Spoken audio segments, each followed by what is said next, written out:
Seat Ellenabad में अब उपचुनाव को लेकर 6 माह का इंतजार राजनेताओं और मतदाताओं को करना होगा। देश भर में चल रही कोरोना की दूसरी लहर के चलते चुनाव आयोग की ओर से फिलहाल ऐलनाबाद सहित देश में 8 विधानसभा क्षेत्रों के उपचुनाव पर रोक लगा दी है। ऐलनाबाद के साथ ही चुनाव आयोग की ओर से कालका के उपचुनाव को भी स्थगित कर दिया गया है। हालांकि कालका का मैटर अभी कोर्ट में विचाराधीन है। सदस्यता बहाली को लेकर प्रदीप चौधरी ने पिछले दिनों विधानसभा के अध्यक्ष ज्ञानचंद गुप्ता से मुलाकात की।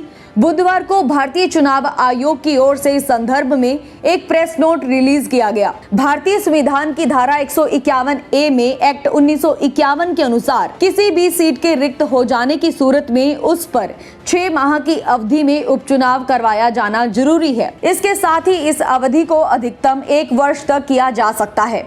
भारतीय चुनाव आयोग ने कोरोना की दूसरी लहर का हवाला देते हुए कहा है कि इस समय स्थिति बेहद चिंतापूर्ण है। ऐसे में हालात सामान्य होने तक उपचुनाव नहीं करवाए जाएंगे। ऐलनाबाद की सीट पिछले करीब 3.25 महीने से खाली है। 27 जनवरी को अभय सिंह चौटाला ने इस सीट से त्यागपत्र दे दिया था। किसी भी सीट के रिक्त हो जाने के बाद 6 माह के भीतर चुनाव करवाना होता है। विशेष परिस्थितियों में चुनाव 6 माह तक टाले भी जा सकते हैं। ऐसे में अब भारतीय चुनाव आयोग की ओर से जारी किए गए आदेशों के बाद यही संभावना जताई जा रही है कि ऐलनाबाद में इस साल के अंत तक उपचुनाव हो सकता है। वहीं उधर कालका को लेकर अभी संशय के बादल बरकरार हैं। चुनाव आयोग ने कालका के उपचुनाव को भी स्थगित करने का फैसला किया है। फरवरी के पहले सप्ताह में हिमाचल प्रदेश के नालागढ़ की एक अदालत में एक केस के सिलसिले में कांग्रेस विधायक प्रदीप चौधरी को 3 साल की सजा सुनाई गई थी। इस मामले को लेकर प्रदीप चौधरी ने हिमाचल हाई कोर्ट में याचिका दायर की थी। इस याचिका पर सुनवाई करते हुए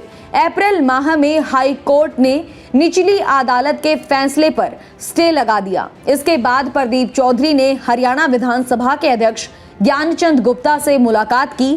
चौधरी ने विधानसभा अध्यक्ष को हाई कोर्ट के आदेशों को सत्यापित प्रति उन्हें सौंपी।